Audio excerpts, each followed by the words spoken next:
여러분 안녕하세요. 유료오염 손해배상보장법 강의 제28강을 시작하도록 하겠습니다. 이번 시간에는 기름오염 책임 및 청구 기한에 대하여 알아보도록 하겠습니다. 이번 시간에 강의할 학습 내용은 다음과 같습니다. 기름 유출 사고 시 누가 책임을 져야 하는지, 두 번째 책임이 언제 누구에게 있는지, 그리고 책임이 면제되는 경우는 언제인지, 또 기름오염 피해에 대한 배상을 언제까지 청구할 수 있는지, 다음은 일반 선박 소유자의 책임 범위에 대한 법적 기준에 대하여 알아보겠습니다. 법 제2조 제7호 가목에 규정된 유료오염 사고로 인한 피해 보상 청구의 경우 불법 행위의 일종이지만 선박 소유자의 잘못 여부와 상관없이 책임을 지는 무과실 책임 원칙이 적용됩니다. 법 제2조 7호 나목의 오염 제거 비용과 다목의 오염 제거 과정에서 발생한 추가 피해가 이에 해당하는데, 이는 선박 소유자와 방제업자가 한 계약이나 법률에 따라 발생하는 비용을 포함합니다. 유류 저장 부선에서 기름이 유출되거나 배출되어 발생하는 외부 피해는 선박 소유자가 책임져야 할 주요 청구에 해당합니다. 일반적으로 불법 행위는 고의나 과실로 타인에게 손해를 입힌 경우를 말합니다. 그러나 이 법은 선박 소유자의 과실 여부와 관계없이 책임을 묻는 무과실 책임을 적용한다는 점에서 일반 불법 행위와 차이가 있다고 하겠습니다. 먼저 유료오염 손해배상보장법 제44조 제1항에 따르면 기름 유출 사고가 나면 사고 당시 그 유류 저장 부선의 소유자가 손해를 배상할 책임이 있습니다. 이것은 바로 결과 책임이라고 할 수 있는데요. 결과 책임은 기름 저장 선박에서 기름이 유출되어 손해가 발생했다는 사실만으로 책임을 묻는 원칙입니다. 따라서 기름이 유출되었고 그로 인해 오염이 발생하여 손해가 났다는 것만 증명되면 선박 소유자의 잘못이 없어도 손해배상 책임을 져야 합니다.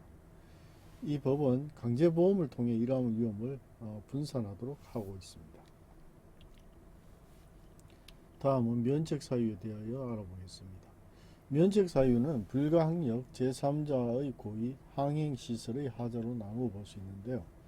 먼저 불가항력은 전쟁, 내란, 폭동, 자연재해 등 피할 수 없는 사건으로 손해가 발생한 경우입니다.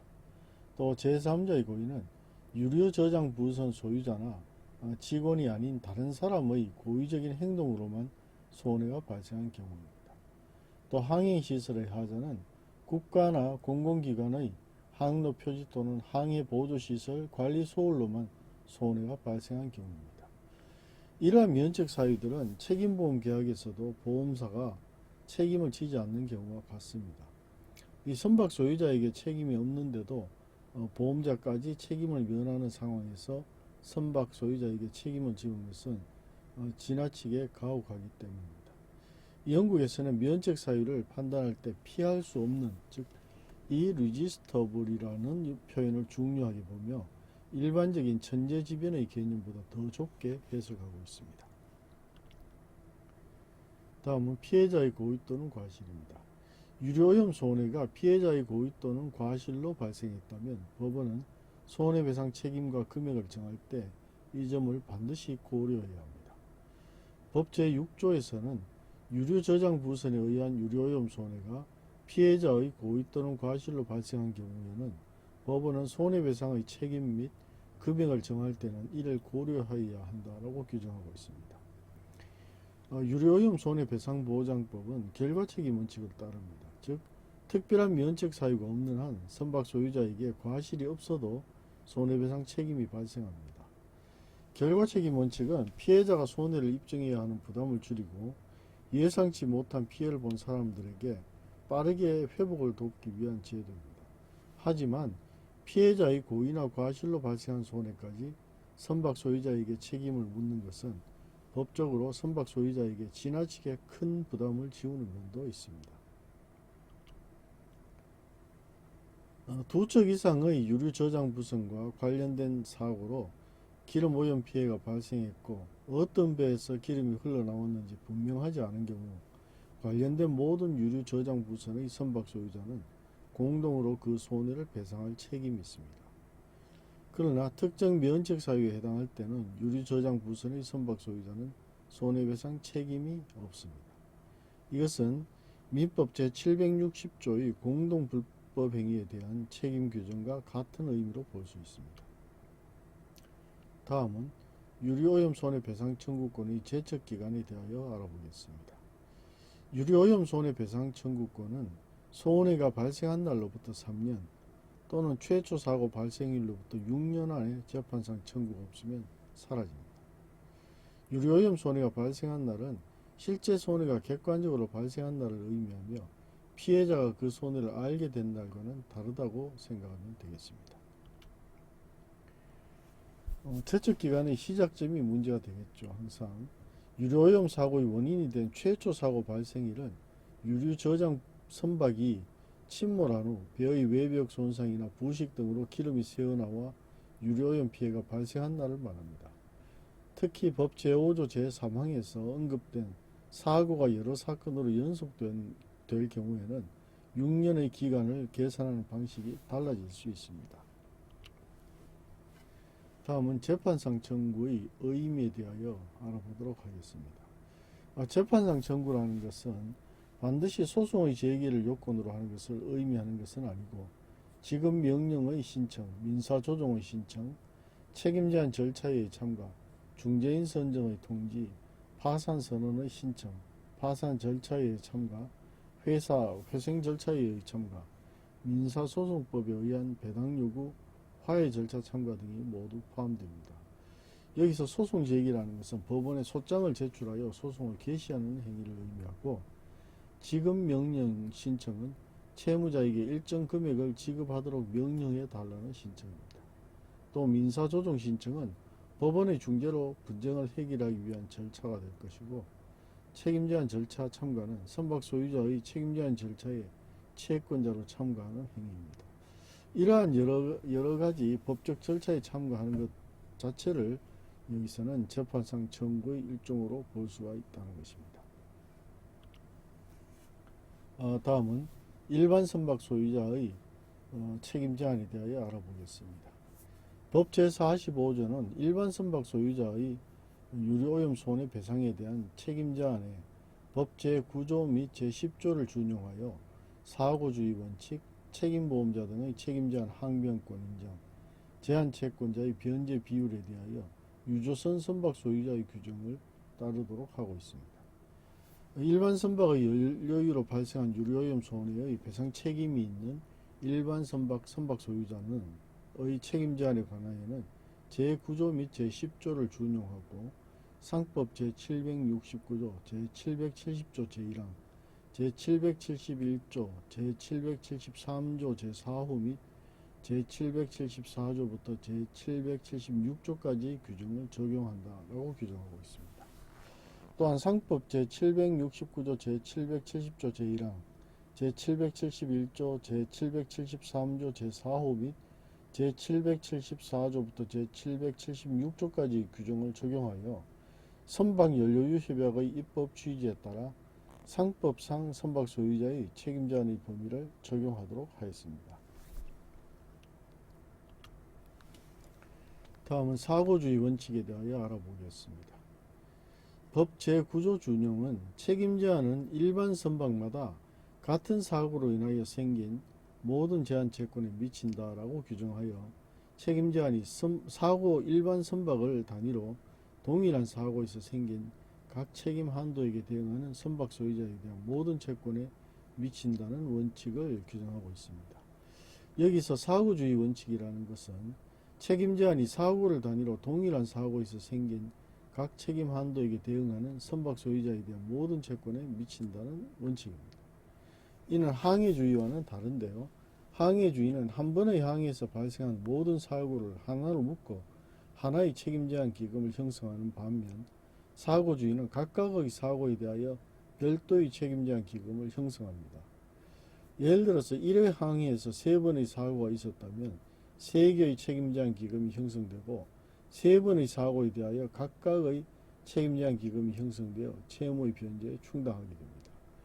항해주의를 적용한다고 하면은 1회 항해에서 3번의 사고가 있었다고 하더라도 책임 제한 기금은 하나의 책임 제한 기금만 형성이 되기 때문에 피해자의 구제는 불충분하게 될 수 있다 이렇게 볼 수 있습니다. 그러나 이는 매우 이론적인 것이고 실제로는 책임 제한을 받을 정도의 사고라면은 한 번의 항에서 여러 번 사고가 발생하는 것은 거의 불가능하다고 생각합니다.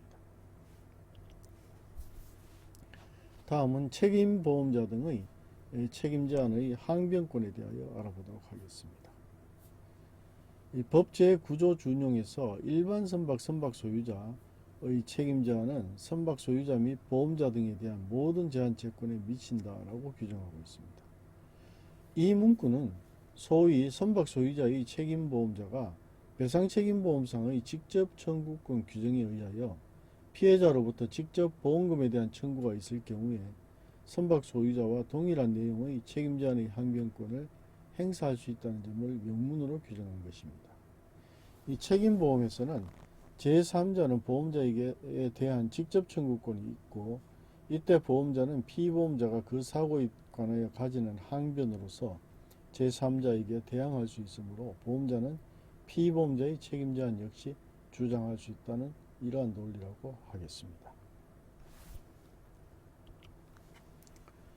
다음은 책임보험자의 항변권을 인정하는 이유에 대해서 설명을 드리겠습니다. 그 이유는 크게 피해자 보호와 보험자 지위의 균형, 또 제3자를 위한 보험의 특성에서 알 수 있는데요. 피해자인 제3자가 책임보험자에게 직접 청구권을 행사하여 소송을 제기하였을 경우에 책임보험자를 피보험자보다 불리한 지위에 놓이지 않게 하려는 것입니다. 또 책임보험의 직접 청구권을 규정한 것은 책임보험이 제3자를 위한 보험이기 때문에 피해자인 제3자가 직접 보험금 청구권을 행사하는 것이 타당하다는 논리에 근거한 것입니다. 이 상법 제724조에 의하여 제3자에게 보험자에 대한 직접 청구권을 인정하고 있으므로 당연히 책임보험자도 피보험자의 책임 제한의 항변을 원용하여 책임 제한을 주장할 수 있습니다. 상법 해상편이 책임보험자를 책임 제한을 원용할 수 있도록 명문의 규정을 두고 있지 않고 책임보험에 관한 상법 제724조의 해석문으로 항변권을 인정하고 있으나 유료오염 손해배상보장법은 이를 입법적으로 해결하고 있습니다. 다음은 책임 제한의 주체 확장에 대하여 알아보도록 하겠습니다. 결과적으로 유료오염 손해배상보장법상 책임 제한의 주체는 선박 소유자, 선체 용선자 외에 이들의 책임보험자를 포함하는 것으로 확장이 되었다고 하겠습니다. 다만 조문이 책임보험자 등으로 규정한 것은 법 제2장 제2절에서 유료오염 손해배상보장계약이라는 용어를 사용하여 보험계약 외에도 일반 선박의 선박 소유자의 배상의무 이행을 담보하는 계약을 포괄적으로 인정하고 있기 때문입니다. 따라서 예를 들어서 은행에서 보증을 해줬다, 보증서를 발행했다고 하면 이 은행도 역시 그 책임보험자와 같은 지위에서 항변권을 행사할 수 있다, 이렇게 보겠습니다. 그래서 일반 선박의 그 유료오염 손해배상보장 계약과 관련해서는 유료오염 손해에 대한 제1차적인 책임 주체는 선박 소유자가 될 것이고 또 선박을 임차하여 운항하는 선체 용선자도 연대하여 책임을 지게 됩니다. 2차적으로 볼 때는 책임보험자가 선박 소유자의 배상 책임을 담보하는 보험회사로서 역시 책임을 지게 되고 기타 배상 의무 이행을 담보하는 계약을 한 은행이라든지 기타 금융기관 등도 모두 보장계약자로서 책임 제한의 주체로서 어떤 권리를 행사할 수 있다, 이렇게 볼 수 있겠습니다.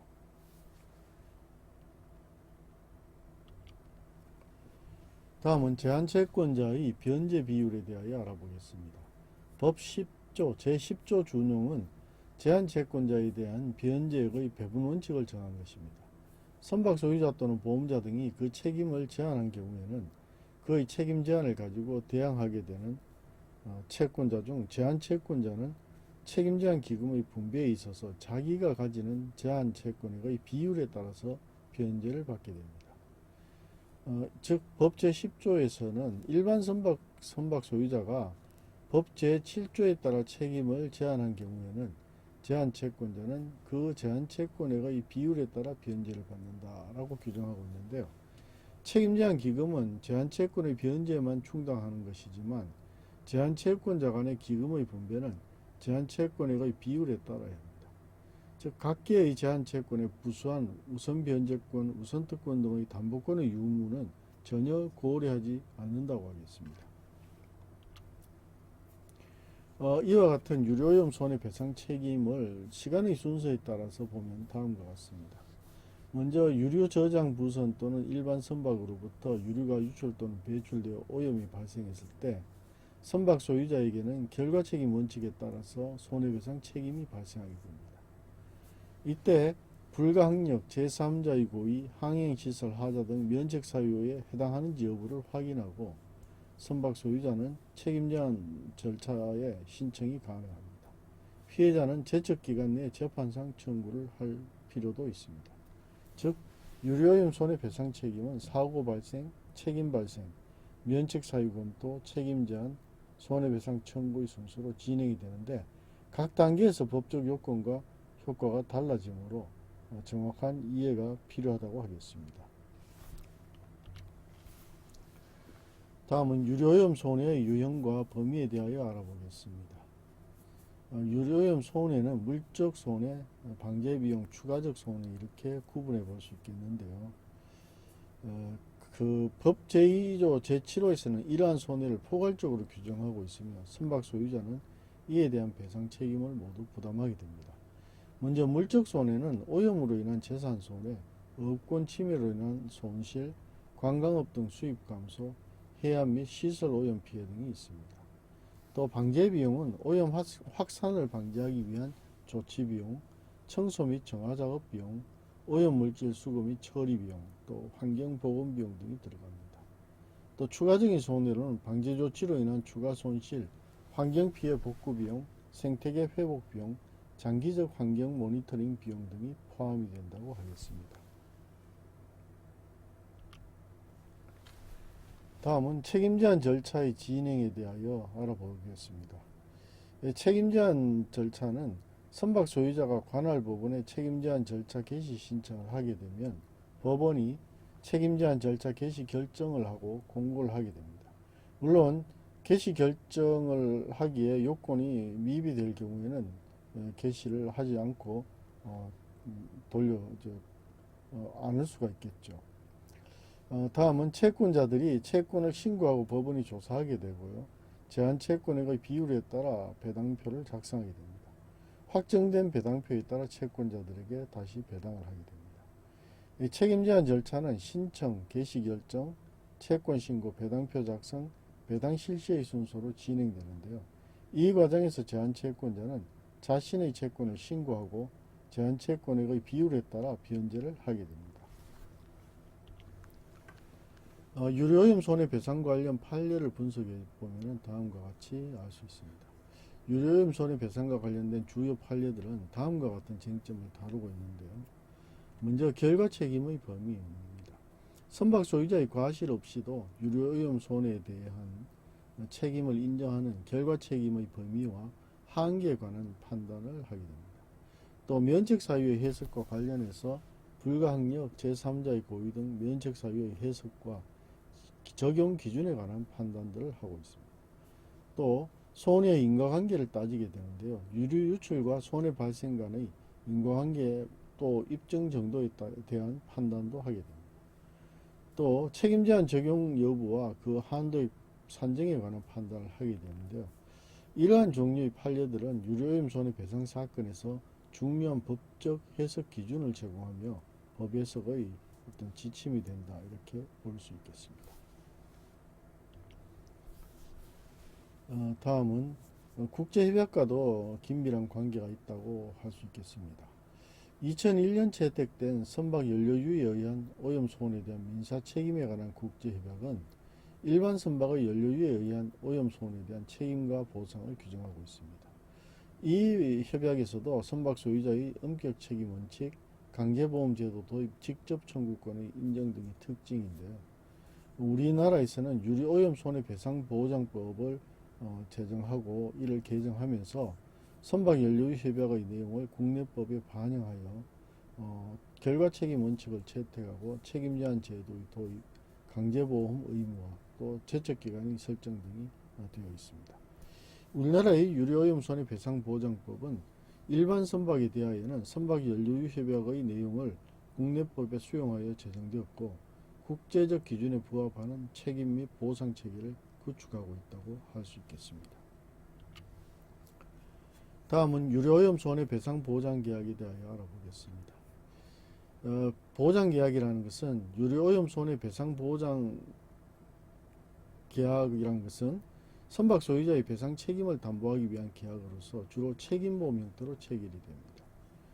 유료오염 손해배상보장법에서는 일정 규모 이상의 선박에 대한 강제보험 가입을 의무화하여 피해자 보호를 강화하고 있습니다. 또 피해자는 선박 소유자의 보험자에게 직접 보험금을 청구할 수 있는 권리를 가지게 되고요.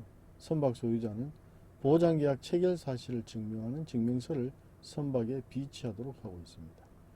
유료오염 손해배상보장계약 제도는 피해자 보호와 신속한 손해배상을 위한 핵심적인 장치라고 할 수 있겠습니다. 이를 통해 선박 소유자의 배상 능력을 담보하고 피해자가 실질적인 배상을 받을 수 있도록 보장하고 있다고 하겠습니다. 유료오염 손해배상과 관련하여 주요 용어를 살펴보면은 먼저 유류저장부서는 유류를 저장하기 위한 목적으로 사용되는 부유식 구조물로서 자체 추진장치가 없이 예인되어 이동되는 선박을 말합니다. 또 연료유는 선박의 추진이나 운항을 위해 사용되거나 사용될 예정인 탄화수소 광물유를 말하는데 여기에는 윤활유가 포함이 됩니다. 또 제한채권이라는 것은 선박 소유자가 책임 제한을 주장할 수 있는 채권으로 유료오염 손해에 대한 배상 청구권을 포함하게 됩니다. 또 결과 책임은 과실 유분을 묻지 않고 결과 발생만으로 책임을 부담하는 책임 원칙으로서 엄격 책임이라고도 합니다. 또 제척기간이라는 용어는 권리를 행사할 수 있는 기간으로 이 기간이 경과하면 권리 자체가 소멸하는 효과가 발생합니다. 다음은 연대책임인데요. 둘 이상의 책임 주체가 각자 전체 손해에 대해 책임을 지는 것으로 피해자는 어느 한 사람에게 전액배상을 청구할 수 있습니다. 유료오염 손해배상제도의 특징은 다음과 같이 설명할 수 있겠습니다. 첫째, 결과 책임입니다. 선박 소유자의 과실 유무를 묻지 않고 유료오염 손해에 대한 책임을 부담하는 것입니다. 두 번째, 책임 제한입니다. 선박 소유자는 일정한 한도 내에서만 책임을 부담하도록 함으로써 선박 소유자의 부담을 경감시키고 있습니다. 다음은 강제보험입니다. 일정 규모 이상의 선박은 의무적으로 보험에 가입하도록 하고 있습니다. 이를 통해서 피해자의 보상을 확실히 하고 있습니다. 다음은 직접 청구권인데요. 피해자는 보험자에게 직접 보험금을 청구할 수 있도록 하여 피해자의 구제에 적극성을 띠고 있습니다. 유료오염 손해배상제도는 피해자 보호와 선박 소유자의 예측 가능성 사이에 균형을 추구하는 특징을 가지고 있습니다. 결과 책임을 통해 피해자의 입증 부담을 경감하면서도 책임 제한을 통해 선박 소유자의 과도한 부담을 방지하고 있습니다. 다음은 유료오염 손해배상 관련 쟁점과 과제에 대하여 알아보겠습니다. 이 현행 제도에서는 책임 한도액의 적정성, 환경손해 산정, 인과관계 입증, 국제협약과의 조화가 쟁점이 되고 있는데요. 대형 유료오염 사고 발생 시 현행 책임 한도액이 충분한지에 대한 검토가 필요하다고 하겠습니다. 또한 환경손해 산정과 관련해서는 생태계 파괴 등 환경손해의 정확한 산정 방법을 개발할 필요가 있고요. 인과관계 입증에 있어서는 장기적 환경 영향과 손해 간의 인과관계 입증도 문제가 되겠습니다. 또 국제협약의 개정에 따른 국내법 정비가 상시 이루어져야 하겠습니다. 향후에는 피해자에 대한 신속하고 충분한 보상 체계를 구축하고 유료오염 사고 예방을 위한 안전 시스템 강화, 국경을 초월한 유료오염 대응을 위한 국제 협력 확대, 환경 손해에 대한 보다 명확한 법적 기준 마련 등이 과제가 되겠습니다. 유료오염 손해배상 제도는 지속적인 개선과 발전이 필요한 분야인데 특히 환경 손해의 산정과 장기적 영향에 대한 보상 문제는 앞으로 중요한 과제로 남아있다고 하겠습니다. 이번 시간 강의 내용을 정리하면 다음과 같습니다. 유료저장 무선의 유료오염 손해는 주된 채권과 부수적 채권으로 구분이 되는데요. 결과책임 원칙에 따라 선박 소유자의 과실 유무를 묻지 않고 책임이 발생하게 됩니다. 다만 법적 면책 사유가 있는 경우에는 책임이 면제됩니다. 유료오염 손해가 발생한 날부터 3년 또는 최초 사고 발생일로부터 6년 이내에 재판상 청구가 없으면 손해배상 청구권이 소멸합니다. 일반 선박 소유자는 사고주의 원칙에 따라 책임을 제한할 수 있으며 책임보험자도 동일한 항변권을 행사할 수 있습니다. 유료오염 손해배상보장법은 피해자 보호와 해운산업의 지속가능성 사이의 균형을 추구하는 법체계입니다. 결과책임 원칙을 통해 피해자의 입증부담을 경감하면서도 책임제한 제도와 면책 사유를 통해 선박 소유자의 과도한 부담을 방지하고자 하는 것입니다. 또한 강제보험 제도와 직접 청구권을 통해 피해자의 실질적인 배상 가능성을 높이고 있다고 하겠습니다. 이상 강의를 마치도록 하겠습니다.